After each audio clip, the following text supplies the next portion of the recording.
15년 전 2009년 11월 15일 서울 드림교회는 한남동에 있는 감리교 여성교관에서 첫 예배를 드렸습니다. 주일학교를 위해서는 7층에 방 2개를 빌려서 예배를 드렸는데, 우리들이 예배드리는 공간은 주 6시간을 대관을 해서 주당 70만 원 지불하고 교회를 시작했습니다. 아이들이 예배드리는 공간은 제가 정확하게 기억을 못하는데 7만 원이었던 걸로 기억합니다. 7만 원씩 주고 방 2개를 렌트해서 아이들 주일학교 공간을 만들고 예배를 시작했습니다. 교회를 준비하고 시작하기 위해서 한남동에는 루터교 국제교회를 빌려서 3주 동안 특별 새벽 기도를 한 20-30명이 모여서 했었는데, 그 국제교회는 1970년대 미국 시골 교회를 그대로 옮겨온 것 같은 교회였습니다. 예배당에 한 70명 정도 들어갈까요? 그리고 우리 소수의 무리들이 모여서 기도를 하고 예배를 준비하려고 했는데, 교회를 빌리니까 이제 렌트비를 내야 되잖아요. 근데 우리가 개척교회다라고 얘기하니까 그 교회도 한 70명 정도, 60-70명 모이는 교회인데, 개척교회가 무슨 돈이 있냐? 돈 안 받겠다라고 우리한테 무상으로 빌려줬습니다. 나중에 추억이 생각나서 거기 가서 예배 드리려고 좀 빌려달라고 그러니까 그때는 안 빌려주더라고요. 돌아보면 하나님께서 서울 드림교회를 잉태하시고 출산하기 위해서 그 루터교회 운영위원들의 마음을 움직여서 그냥 기도할 데가 없다고 하니 와서 기도하십시오라고 해주셨던 것 같아요. 우리가 처음 교회를 시작했을 때 주일학교 아이들이 7명 정도였습니다. 신목사님 작은 아이, 저희 둘째 아이가 포함된 숫자입니다. 저희 막둥이는 그때 돌이 갓 지났었기 때문에 주일학교에 갈 수 없는 어린 나이여서 인원이 숫자에 포함이 안 되어 있습니다. 틴즈 아이들은 6명 정도 모여서 시작을 했는데, 그 6명 중에는 신목사님의 큰아이, 저희 큰아이도 포함되어 있었습니다. 지금 우리 교회가 15살이 됐어요. 그리고 아까 우리 아이들 보셨죠? 저희들에게는 약 1000명의 주일학교 아이들이 있습니다. 그러면 6명, 7명으로 시작했던 주일학교가 그렇게 성장을 했으니 하나님께서 참 애쓰셨습니다. 이사도 여러 번 다니고 그렇지만 하나님께서 저희들을 축복하셔서 지난 15년 동안 정말 하나님께서 행하기 원하시는 일들 우리를 통해서 마음껏 행하실 수 있도록 우리 자신을 내어드리는 그런 교회가 되기 위해서 참 애썼습니다. 교회를 준비할 때부터 한 번도 큰 교회가 되어야 되겠다라는 것이 목표인 적은 없었습니다. 저는 그런 욕심이 있는 사람입니다. 근데 친구 잘 만나서, 그리고 좋은 성도들을 만나서 그런 욕심이 하나님께서 기뻐하시는 마음이 아니라는 것을 늘 기억하고 15년 동안 우리는 하나님께서 원하시는 교회, 하나님을 기쁘게 할 수 있는 교회, 하나님께서 쓰시기에 가장 편한 교회, 하나님의 사랑으로 세상을 감동케 하는 예수 공동체, 그것이 우리가 꿈꾸는 교회였습니다. 여전히 그 꿈은 변하지 않습니다. 15번째 생일을 맞으면서 제가 기억하기로는 오늘이 처음으로 신목사님하고 저하고 다른 본문 가지고 설교하는 날인 것 같아요. 내 기억으로는 한 번도 없었던 것 같은데 15년 동안 늘 같은 본문으로 설교했는데 오늘만 딴 본문으로 설교를 하게 됐어요. 저는 창립주일 1일 부흥회를 준비하면서, 사실은 오늘 전도 집회를 해야 되는데 1일 부흥회를 준비하면서 어떤 말씀으로 성도들을 위로할까, 하나님께서는 우리 성도들에게 어떤 말씀을 오늘 주시기를 원할까 고민하다가 저는 계시록 우리가 읽었던 3장 8절 말씀을 마음으로 받았어요. 계시록 2장 3장에는 소아시아 7교회에게 보냈던 예수님의 편지 7편지가 담겨져 있는데, 오늘 우리가 읽었던 3장 8절은 빌라델피아 교회에게 주셨던 말씀 중에 일부분이에요. 소아시아 지역이 당시 복음이 왕성하게 일어나고 교회가 왕성하게 일어나던 지역이었거든요. 거기에 대표하는 교회들에게 예수님께서 편지를 보내시는데, 빌라델피아 교회는 그 7교회 중에 가장 연약하고 힘이 연약하고 작은 교회였어요. 그런데 책망은 없고 칭찬만으로 가득했던 교회였어요. 그리고 그 사랑하는 빌라델피아 교회에게 예수님께서 주셨던 칭찬과 위로의 말씀이 15번째 생일을 맞은 서울 드림교회 드림인들에게 오늘 주시는 위로의 말씀이고 격려의 말씀이 되기를 바랍니다. 볼지어다 내가 내 앞에 열린 문을 두었으되 능히 닫을 사람이 없으리라. 아멘으로 받으셔야 돼요. 볼지어다 내가 너희들 앞에 열린 문을 두었으니 능히 닫을 사람이 없으리라. 아멘 받으세요. 그럼 어떤 문이 열렸으면 좋겠어요? 어떤 문이 열렸으면 좋겠어요? 여러분도 지금 깜짝 놀라셨죠? 그 생각이 확 들어왔죠? 제가 예전에 한번 간증했던 기억이 나세요? 꿈에서 하나님께서 저한테 여호수아야 한 가지 소원을 들어줄게 말해봐. 꿈속에서 제가 흔들렸어요. 꿈속에서 제가 놀랐어요. 내가 그렇게 세속적인 사람이라는 걸 알고 꿈속에서 놀랐어요. 이거 진짜 아니에요. 진짜 일어날 사건도 아니고 내가 꿈속에서 하나님께서 여호수아야 네가 원하는 거 한 가만 들어줄 테니까 다 말해봐. 근데 꿈속에서 내가 마구 흔들렸어요. 그 흔들리고 있는 모습을 보면서 내가 너무 놀라서 잠에서 깼어요. 그러니까 여러분은 어떤 열린 문이 여러분 앞에 있기를 원합니까? 라고 하면 여러분도 지금 별의별 생각이 다 들지만 고개를 쑥 드는 생각이 하나쯤은 있을 거예요. 그래서 우리는 이 말씀을 받기 전에 하나님께서 우리 앞에 열린 문을 두셨다라고 했을 땐 그 열린 문 앞에서 우리가 해야 되는 기도가 있는 것이구나. 이 영적인 원리를 배우셔야 되는 거예요. 서울 드림교회 앞에 어떤 열린 문이 있기를 원하는가? 저는 3가지로 기도를 해봤어요. 하나님, 드림인들 앞에 누구도 능히 닫을 수 없는 은혜의 문이 열려 있기를 소망합니다. 예수님을 향한 신앙을 가진 사람들 가운데 가장 불쌍한 사람이 누군지 아세요? 오늘의 은혜를 모르고 과거의 은혜에 갇혀 사는 사람들이에요.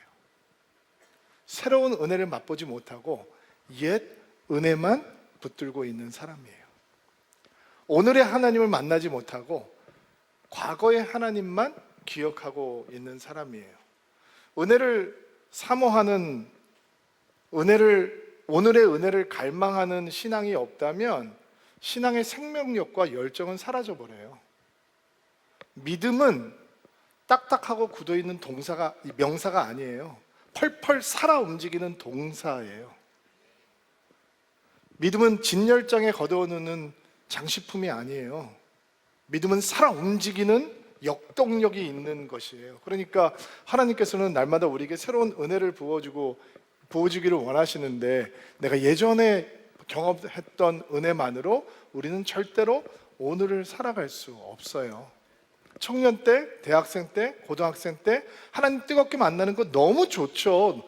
너무 귀중한, 소중한 경험이죠. 그러나 내가 10대 때, 20대 때, 30대 때 만났던 하나님으로 내가 40대, 50대, 60대, 70대를 버텨갈 수 없어요. 신앙은 그렇게 하니까, 아니, 한 달 전에 먹었던 뷔페 음식으로 내가 오늘까지 어떻게 버틸 수 있겠어요?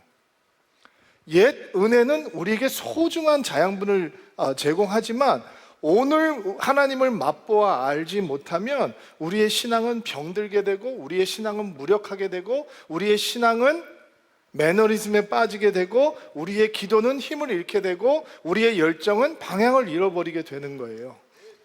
여러분, 하나님을 갈망하십니까? 오늘 교회 오실 때 하나님을 갈망하고 오셨습니까? 여러분, 시편 기자의 기록을 들어보세요. 내가 여호와를 기다리며 그 말씀이 내 영혼이 그의 말씀을 바라고 내 영혼이 주를 기다리며 아침보다 더 주를 기다립니다. 목마른 사슴이 시냇물을 찾기에 갈급함과 같이 내 영혼이 주를 찾기에 갈급하나이다. 여러분, 교회 올 때 이 갈급함이 여러분 안에 있으신가요? 저는 한 명인데, 한 명. 세상에 한 명이 있어. 15년이 되다 보니까 이제 15년 된 성도들도 있어요.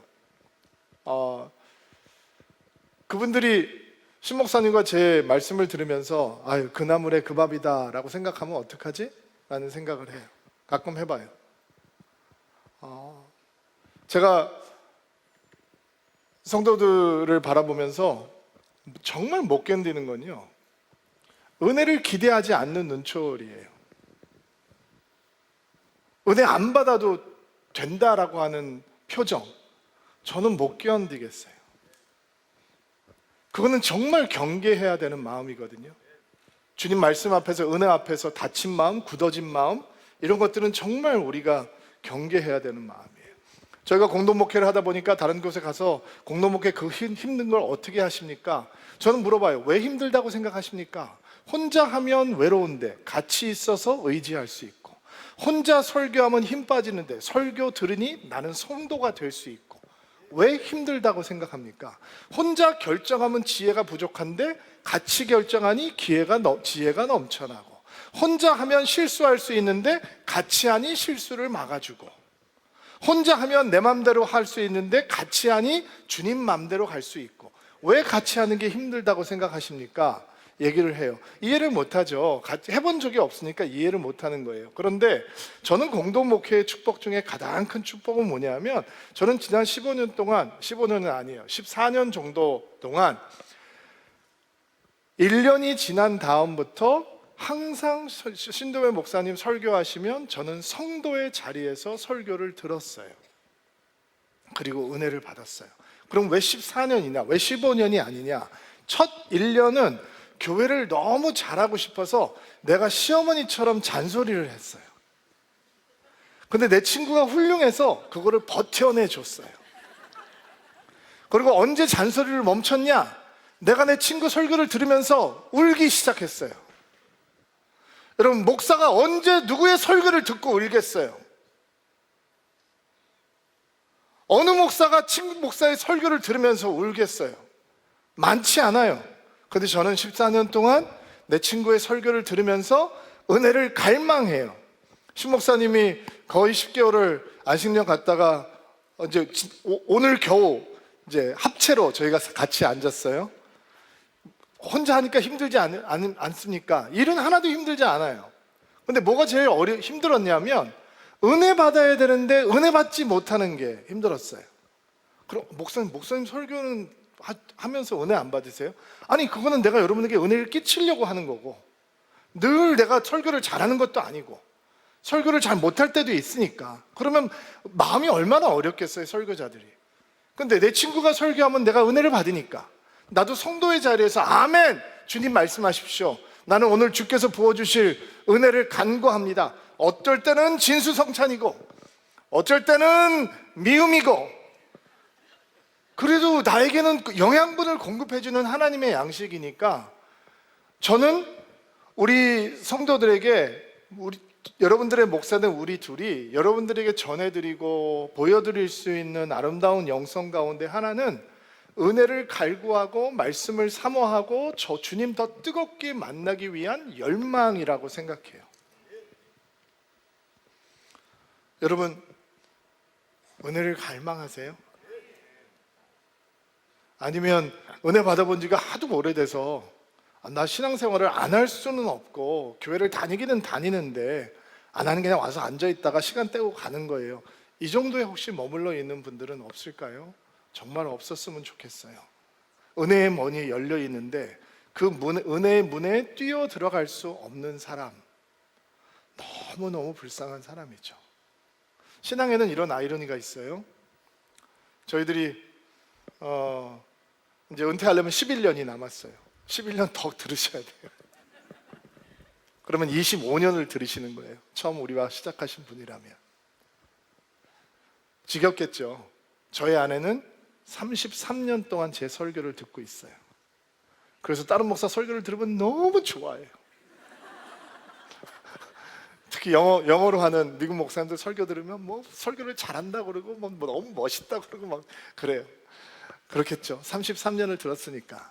그런데 신앙의 거목은 오랫동안 뿌리를 받고 있어야 생기는 거예요.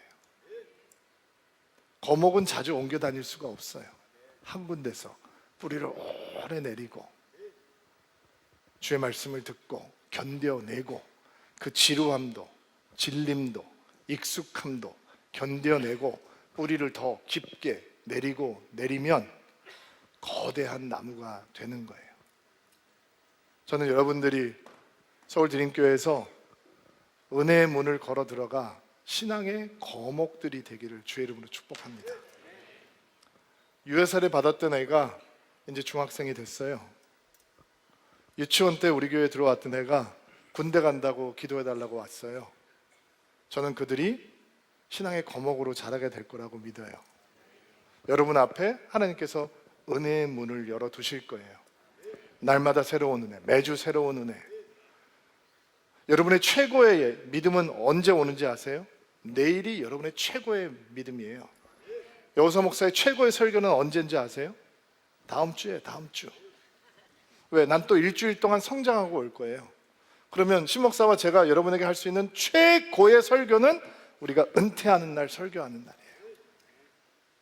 이게 은혜의 문을 통과하기를 주저하지 아니하고 하나님의 은혜를 갈망하고 날마다 새로운 은혜를 맛보기를 원합니다 라고 생각하고 기대하는 믿음의 사람들이 누리는 축복이에요. 나는 이런 축복이 15번째 생일을 맞은 모든 드림인들에게 함께하게 되기를 주의 이름으로 축복합니다. 두 번째, 하나님께서 열어놓으셨기 때문에 능히 닫을 자가 없는 문. 어떤 문이 였으면 좋겠는가 주 앞에 묵상하고 기도하다가 저는 기도하게 됐어요. 하나님, 드림인들 앞에 복음을 전할 수 있는 기회의 문을 열어놓으십시오. 지난 몇 주 동안 저희 성도들 가운데 부모님들, 어르신들이 하나님 믿지 않는 분들 신방하는 일들이 좀 있었어요. 속상하잖아요. 10년, 20년씩 기도해 왔는데 어르신들이 교회 같이 가자고 하면 막 역적 내시고 그러면 자녀들이 얼마나 속상해요. 그리고 두려움도 생기기 시작하잖아요. 야단 맞을까 봐. 근데 가서 복음을 전하면 이상하게 지난 몇 주 동안은 가는 데마다 아버님 사랑해서 자녀들이 이렇게 예수님 알려드리려고 하는데, 아니 어머님, 이게 아들들이 어머님 사랑해서 이렇게 세상에서 제일 좋은 선물 주시려고 하는데 왜 안 받으세요? 아니 용돈을 드리면 그건 아무나 줄 수 있는 건데 받으시면서, 이거는 믿는 사람만 줄 수 있는 건데 보물 중에 보물인데 이걸 왜 안 받으세요? 물어보면 거짓말처럼 예 받을게요 이렇게 얘기를 하시는 거예요. 때가 찬 거죠. 기도가 된 거예요. 근데 그 전까지는 두려워서 못 전했다는 거예요. 여러분, 평신도들이 복음을 전할 수 있는 기회의 문, 그 문을 가장 잘 활용할 수 있는 방법이 뭔지 아세요? 교회 데리고 오는 거예요. 교회 데리고 오는 거예요. 여러분 혼자서는 복음 전하기 어렵죠? 근데 저희들은 잘 전할 수 있어요. 남녀노소에게 다 잘 전할 수 있어요. 그러니까 여러분은 복음을 전할 수 있으면 너무 좋지만 복음을 직접 전하기가 힘들면 용기를 갖고 끌고 교회를 데리고 오셔야 돼요. 근데 또 감사한 건 서울 드림교회는 신앙의 슬럼프에 빠졌던 사람들도 쉽게 회복될 수 있는 교회고, 하나님을 한 번도 믿지 않았던 초신자들도 쉽게 와서 예배 드릴 수 있는 교회이고, 또 교회에 관심이 없는 사람들도 쉽게 갈 수 있는 드림 플러스 같은 열린 예배도 있는 교회이기 때문에 자신 있게 데리고 오시면 되는 거예요. 이번에 사가족반을 하면서 제가 아주 너무 은혜를 받았는데, 젊은 형제와 자매 한 분이 이제 서울 드림교회가 자기에게 어떤 교회인지 얘기를 하면서 이런 간증을 하는 거예요. 머리 털라고 한 번도 교회 나가본 적이 없다라고 고백하는 형제였어요. 같이 일하는 팀장님이 일요일날 뭐하니? 할 일 없지? 나랑 같이 교회나 가자. 그리고 끌려왔대요. 근데 복음이 들려요. 복음이 들렸어요. 그리고 하나님이 자기를 부르셨다라고 표현을 하는 거예요. 이게 어떻게 교회 나온 지 몇 주밖에 안 된 사람들에게 가능하겠어요? 들려버린 거예요. 복음이 들리니까. 또 한 자매는 자기 자신을 이렇게 소개하더라고요. 저는 카톨릭 영세를 받고 지금은 불교 신자입니다. 근데 드림 플러스 갔는데 하나님이 너무 알고 싶습니다. 상호 목사님이 자기가 설교를 잘하고 있는지 못하고 있는지 늘 불안해하고, 내가 목사님 제가 열심히 하고 있는지 잘하고 있는지 모르겠습니다 막 얘기를 하는데, 막상 그의 설교를 들은 젊은 자매는 자신이 불교 신자인데 하나님을 믿고 싶어서 알고 싶어서 우리 교회 와서 앉아 있는 거예요. 그리고 자기는 더 하나님께 알고 싶다고 새가족 신청을 하고 새가족 수료를 했어요. 여러분, 복음을 전할 수 있는 기회를 잘 포착할 수 있는 방법은 여러분에게 가장 소중한 그분들 교회를 모시고 오는 거예요. 그리고 교회를 모시기 오기 전에 대신 기도를 좀 하셔야 돼요. 그냥 끌고 온다고 되는 게 아니고 기도가 좀 쌓여 있어야 돼요. 어떤 기도를 해야 되느냐? 하나님, 내가 사랑하는 우리 엄마가, 내가 사랑하는 우리 아빠가, 내 사랑하는 우리 아이가, 내 남편이, 내 아내가, 내 친구가 마음이 딱딱하게 굳어졌습니다. 나는 그거 기경 못합니다. 하나님이 그 마음을 부드럽게,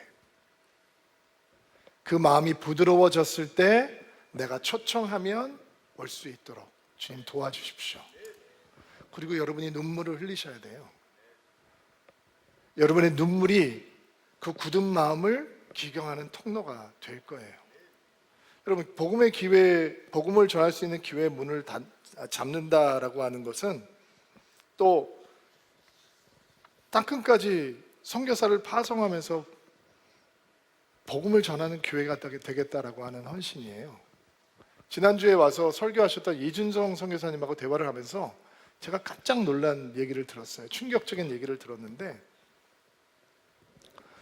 요즘 현대교회 미셔널 처치라고 하는 선교적 교회라고 하는 개념이 굉장히 유행을 하고 있거든요. 이 선교적 교회의 개념은 어떤 내용이냐면, 성도들이 있는 곳이, 서 있는 것이 바로 선교지고, 모든 성도는 그곳에서 선교사적 사명을 감당해야 된다라는 거예요. 맞는 말이죠. 근데 선교적 교회를 주장하는 교회일수록 땅끝까지 선교는 안 한다는 거예요. 일례로 제가 어느 교회라고 밝힐 수는 없지만 한국을 대표하는 유명한 대형 교회예요. 수만 명이 모이는 대형 교회인데 선교적 교회를 많이 얘기해요. 근데 지난 여름에 수만 명이 모이는 그 교회에서 여름에 아우리치를 갔던 팀은 단 3팀, 60명이 나갔다 왔대요. 몇천 명이 나왔다 가야 되는 사이즈인 거예요, 그 교회라면. 그러니까 선교적 교회를 주장하면서 땅끝까지 복음을 듣지 못한 사람들을 향해서 선교사를 파송해주고, 거기 나가 있는 선교사를 위로하고 그들을 위해서 중보하는 일은 소홀하게 대하는 거죠. 여러분, 전도와 선교는 함께 일어나야 되는 거예요. 내 옆에서 있는 사람부터 땅끝까지 이르러 복음을 전하는 일을 멈추지 말아야 되는 거예요. 예수님께서는 우리 앞에 열린 문을 두셨다고 하셨죠. 그 열린 문이 복음을 전하는 문이어야 되는 거예요. 한국에서 가장 복음화율이 낮은 연령층이 몇 살인지 여러분 아세요? 3 to 13 윈도우, 3살부터 13살 사이예요. 한국 청소년이 3% 미만이라고 보통 통계가 나와요. 2024년 기준으로. 그러면 3살부터 13살 군은 3%보다 더 떨어져 있다는 거예요. 그러니까 우리는 복음을 전할 기회를 놓치지 말고 붙들어야 되는 거예요. 성인들을 위한 전도 집회보다 어린이 전도 집회, 청소년 전도 집회가 사실은 어느 때보다도 더 시급하게, 철저하게 잘 준비돼야 되는 시대가 된 거예요. 이런 도전들이 우리로 하여금 복음을 전할 수 있는 기회의 문을 활짝 열어놓으신 예수님의 은혜를 붙들고 예수님의 복을 온전히 전할 수 있는 교회가 되는 것이 우리가 꿈꾸는 교회입니다. 저희 교회에서는 선교지에서 드림 빌더스 친구들을 데려다가 열심히 훈련을 하고 있잖아요. 근데 지금 이제 내년에는 남자는 왜 안 받냐, 남자 받아달라라고 부탁이 많이 들어와요. 문의가 많이 들어오는데, 지금 있는 숙소가 이제 풀리 차서 더 이상 인원들을 받을 수 없어서 또 다른 숙소들을 확보해야 되는 일들이 필요해요. 해야죠. 기쁜 마음으로 해야죠. 오늘도 예배 들어오기 전에 23살짜리 2명의 청년이 자기들은 장기 선교사가 되고 싶습니다. 더 잘 훈련받아서 선교지에 나가서 선교사가 되고 싶습니다라고 하는 젊은 친구들의 뜨거운 마음을 듣고 들어왔어요. 제 마음이 뜨거워지더라고요. 할 일이 많아요, 여러분.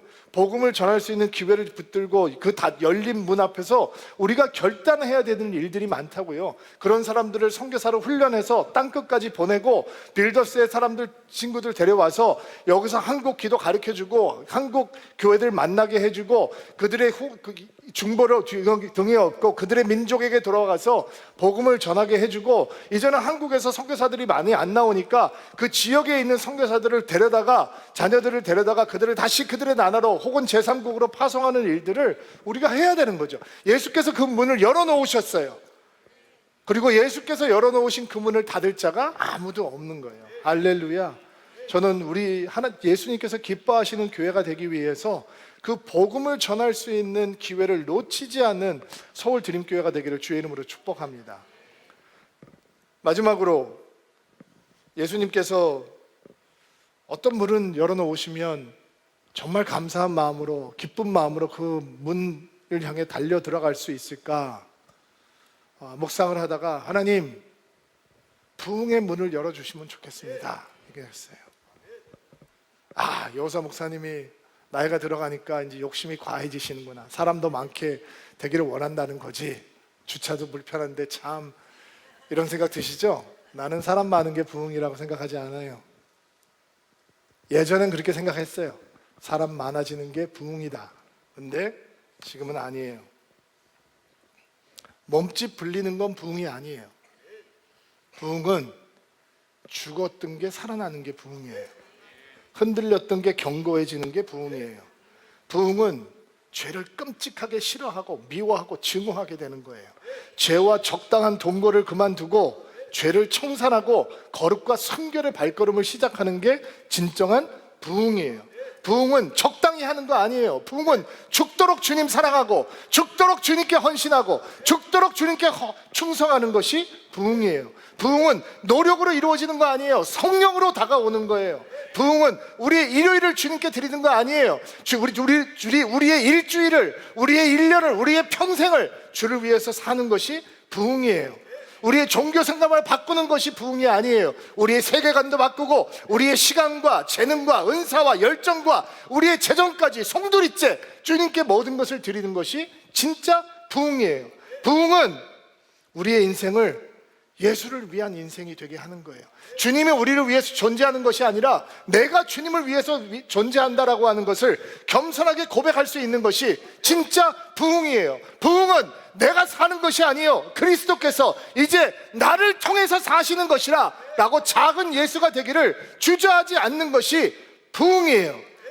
부흥은 크기를 과시하는 것이 아니라 선한 영향력이 되는 거예요. 부흥은 세상을 향해 손가락질을 하는 것이 아니라 세상을 향해 긍휼의 눈물을 흘리는 것이 부흥이에요. 저는 서울 드림교회가 진짜 영적인 부흥을 경험할 수 있는 교회가 되기를 바랍니다.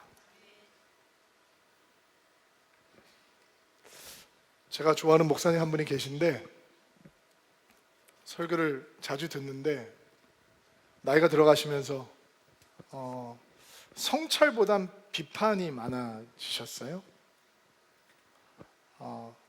제가 저를 돌아보게 돼요. 저는 설교가 야단치는 거라고 생각하지 않습니다. 신목사도 저도 그렇고 목회를 그렇게 배웠습니다. 그러나 말씀은 남을 비난하는 것이 아니라 우리를 돌아보게 하는 기능이 있습니다. 진정한 부흥은 남의 허물을 폭로하고 비난하는 것이 아니라 나의 허물을 겸손하게 바라보고 성찰하고 회개하고 눈물 흘리는 것입니다. 부흥은 다음 세대가 이전 세대의 어깨 위에 올라서서 이전 세대가 맛보았던 성령의 불보다 더 뜨거운 불을 체험하는 것입니다. 자녀의 세대가 어미와 아베의 세대보다 더 큰 믿음을 갖는 것이 진정한 부흥입니다. 우리는 그런 부흥을 원합니다. 한국 교회는 그런 부흥을 경험했었습니다. 다음 세대가 불처럼 일어나는 경험을 한국 교회는 했었습니다. 제가 영상을 하나 보여드리려고 그래요. 좀 센데 이 영상이 어떤 영상이냐면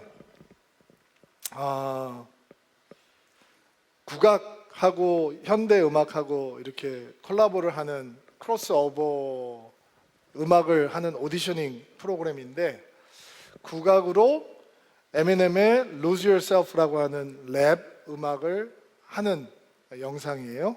영상 보고 돌아와서 제가 아마 이 영상을 보시면 제가 왜 이 영상을 여러분들에게 보여드리는지 의아하게 생각하실 수도 있어요. 하지만 먼저 보여드리고 다시 돌아와서 계속하겠습니다. 도대체 왜 저 영상을 보여주셨을까 굉장히 궁금해하실 것 같아요. 엄청 잘하죠. 이 판소리와 랩을 엮는다는 것도 기발하지만 실력이 저 구음이, 그 판소리 구음이 아무나 낼 수 있는 구음이 아니거든요. 저는 저 영상을 보면서 굉장히 많이 울었는데, 보고 또 보고 울었는데, 노래를 멈춘 저 싱어가 한국 교회처럼 보였어요. 저 싱어가 왜 노래를 중간에 멈췄냐면, 국악하면 먹고 살기 힘들고 그동안 그가 고생해왔던, 한국에서 음악하고 유명하지 않으면 진짜 힘들거든요. 춥고 배고프거든요. 모든 것들이 떠오르면서 여기서 탁 막혔대요. 그리고 감정이 복받쳐 올라서 중간에 노래를 멈춘 거예요. 그 전까지도 얼마나 멋지게 했어요. 그리고 포기하는 동작 보셨나요? 마이크를 들고 힘없이 내리고 이제 끝났구나. 나는 그 모습이 마치 한국 교회처럼 느껴졌어요. 우리는 부흥을 경험했죠. 저렇게 멋지게. 세계 교회는 한국 교회를 보고 경이로워했어요. 아니, 어떻게 전쟁에서 저렇게 일어나고, 한강의 기적의 한가운데는 근면하고 성실함이 있었던 게 아니라 한국 교회에 뜨거운 기도가 있었던 거예요. 그리고 한국 교회의 기도를 세계 모든 교회들이 배우고 싶어 했어요. 그리고 기도원으로 몰려오기 시작했죠. 우리는 부흥을 만났어요. 근데 갑자기 노래를 멈췄어요. 예전에 청소년 사역을 가면 수천 명이 모이는 청소년 사역이 여름방학 내내, 겨울방학 내내 수천 명이 모이는 대학생 청년 이 캠프가 여름방학 내내, 겨울방학 내내 열려 꽉꽉 찼어요. 저도 많이 다니면서 설교했어요. 그리고 목사가 될 사람 앞으로 뛰어나오라, 선교사가 될 사람 뛰어나오라. 수백 명의 젊은이들이 앞에 와서 눈물을 흘리고 삶을 주님 앞에 드리고, 그들이 지금 목사가 되고 선교사가 돼서 나가 있는 사람들이 많이 있죠. 근데 이제는 청소년 캠프 안 모여요. 잘 청년 캠프 안 모여요. 부흥회 잘 안 모여요. 노래를 멈춰버렸어요. 근데 저 실력 있는 싱어가 노래를 다시 할 수 있었던 동력은 어디 있어요? 보셨어요? 여러분, 이 출연하는 사람이 예수 믿는 사람인지 아닌지 거기 너무 헷갈리시면 안 돼요. 지금 우리 공감이 되고 있나요? 내가 혼자 4차원에 생각하는 거 아닌 거죠? 공감이 되고 있죠? 우리 지금 대화되고 있는 거죠? 하라고, 다시 할 수 있다고 하라고. 그리고 포기했던 그 싱어가, 그 심사위원들이 지금이라도 늦지 않으니까 다시 시작하라고 하는 것을 보고 전반부보다 후반부가 훨씬 더 파워풀하잖아요.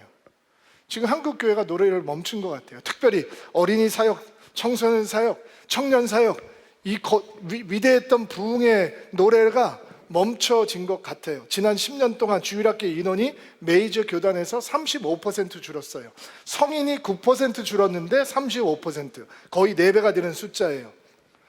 심동회 목사님 속해 있는 통합 측 통계에 의하면 2030년이 되면 통합 측 교회에서, 자체 분석이에요, 2030년, 지금부터 6년 후죠, 주일학교의 90%가 사라질 수도 있다라고 하는 무시무시한 예측을 내놓은 적도 있었어요.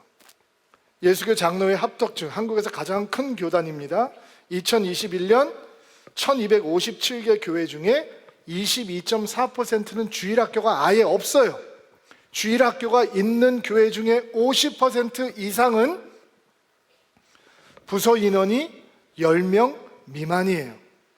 그게 무슨 뜻이냐? 제대로 된 기독교 교육과 제대로 된 예배를 보여주지도 할 수도 없는 인프라다라는 뜻이에요. 아까 말씀드린 대로 2024년 기준 청소년 복음화율은 3%. 여러분, 청소년들이 모이는 교회에 가서 예배를 한번 모니터링하고 오실래요? 그들이 어떻게 예배하는지. 대부분 아이들 자요. 그냥 부모한테 끌려와서 있는 아이들이 더 많아요. 여러분, 서울드림교회 보물이 뭔지 아세요? 아, 그야 목사 아니에요. 신목사 저 아니에요. 여러분 아니에요. 1000명의 아이들이에요. 근데 그 아이들이 예배를 미치게 드려요. 미쳤어요. 부모님들이 자기 아이들에 대해서 뭐라고 얘기하냐면, 우리 애는 블랙핑크 콘서트 가는 것보다 BTS 가는 것보다 교회 캠프 가는 게 더 중요한 아이예요 라고 얘기를 해요. 여러분, 그거 정상 아니에요. 우리 시대에는. 주일날 우리 교회 아이들 예배 드리는 거 한번 가서 구경해 보세요. 여러분이 보시면 우리 아이들이 얼마나 뜨겁게 예배하고 얼마나 진지하게 예배하고 하나님 앞에 얼마나 진솔하게 열정적으로 예배하는지 여러분 보시게 될 거예요. 그게 정상이 아니에요. 우리에게 지금 굉장히 특별한 아이들이 주어진 거예요. 우리가 처음부터 그러지 않았어요. 우리도 후지게 예배할 때가 있었다니까요. 근데 하나님께서 갑자기 우리 교회에게 은혜를 베풀어 주셔서 우리 청소년들은 철야 예배도 하고, 우리 아이들, 어린 아이들도 캠프 가서 자기의 삶을 주님 앞에 선교사로 목사로 드리겠다고 헌신하고, 놀라운 부흥의 역사가 우린 차세대 가운데 일어나고 있어요. 이거 굉장히 특별한 일이거든요. 근데 어른 된 우리가 감당해 줘야 될 것들이 있는 거예요. 지금 한국 교회는 어린이 사역도 안 되고 청소년 사역도 부흥하지 않고 청년 사역도 부흥하지 않는데, 하나님께서 저 심사위원처럼 노래를 멈춘 한국 교회를 향해서 아니야, 괜찮아, 다시 시작할 수 있어, 너 잘하고 있었어, 다시 시작해, 멋지게 끝나게 해줄게 라고 하는데, 사람들이 어떻게 시작할지도 모르고 있는 이런 상황 속에서 우리 아이들이 한국 교회를 향한 하나님의 손짓이 될 수 있어요. 우리 7명, 6명 가지고 시작했잖아요. 우리 아이들 6명 있었거든요. 우리 아이들 7명 있었거든요. 근데 하나님께서 우리에게 은혜 주셔서 아이들이 이렇게 예배하는 교회가 됐잖아요. 여러분, 우리 아이들 예배 공간이 부족해요. 그래서 저희는 여태까지 어떻게 해왔냐면 공간에 맞게 아이들을 재배치했어요. 그러면 안 되거든요. 우리가 어른이고 우리가 리더라면 그런 선택을 하면 안 돼요. 어떻게 선택을 해야 아이들이 더 은혜를 받을 수 있을까라고 고민을 해야지, 어떻게 장소에 맞게 아이들을 분배해서 집어넣을까, 이 생각은 해서는 안 되는 생각인 거예요. 근데 지금까지는 그렇게 해왔어요. 그리고 하나님께서는 긍휼을 베풀어 주셔서 여전히 우리 아이들이 하나님 앞에 뜨겁게 예배하고 기도하고 부흥을 체험하는 이 부흥의 파도를 여전히 우리에게 보내주고 계세요. 그런데 저희들은 새로운 도전과 시작을 해야 될 시점에 왔다라고 생각을 합니다. 아이들에게 제대로 예배드릴 수 있는 공간을 마련해 줘야 돼요. 우리는 바깥에도 찾았었어요. 없어요. 우리는 이 드림센터 옥상에다가도 공간을 하나 만들까라고 생각해 봤어요. 불가능해요.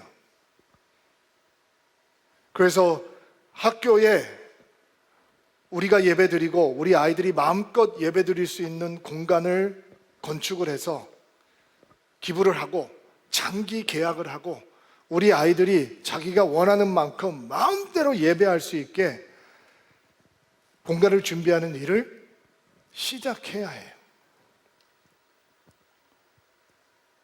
목사님 교회에 앉으시겠다고 그러더니 야, 나이가 한갑되시니 나이가 들은 거짓말 하시네, 말을 바꾸시네 라고 생각하는 분이 혹시 있을까 모르겠어요.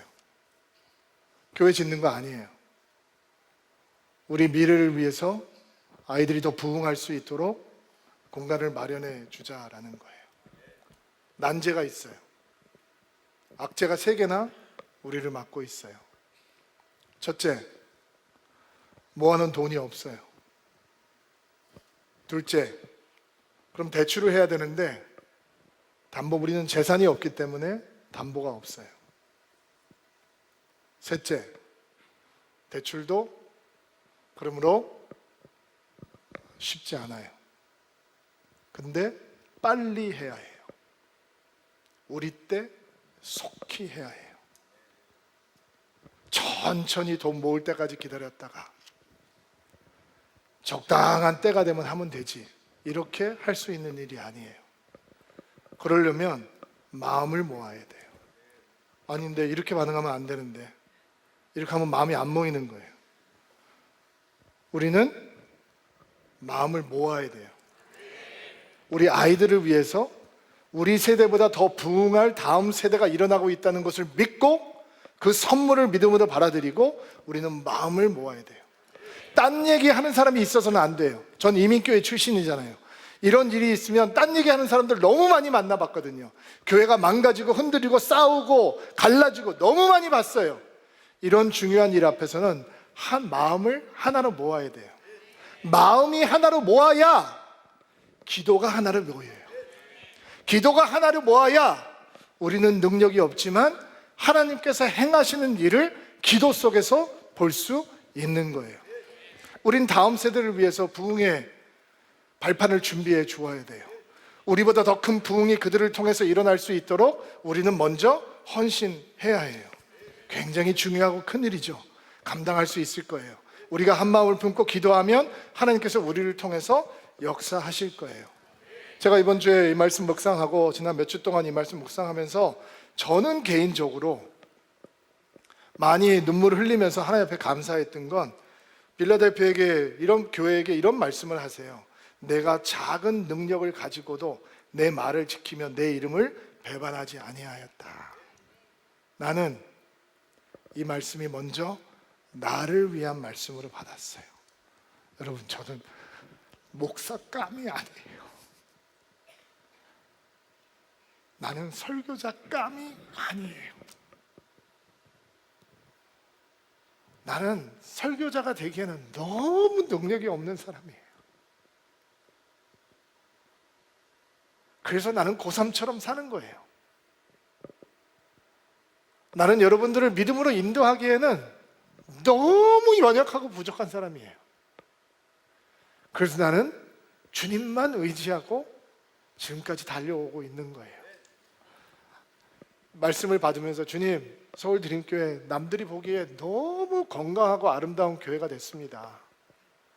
크지 않지만 선교사님들이 가장 기억 많이 하는 교회, 개척교회 목사님들이 처치 브릿지 만나면 무너지지 않고 건강하게, 당당하게, 씩씩하게, 아름답게 그 길을 걸어갈 수 있는 교회. 우리는 적은 능력을 가졌지만 최선을 다해 주님을 섬기고 있습니다.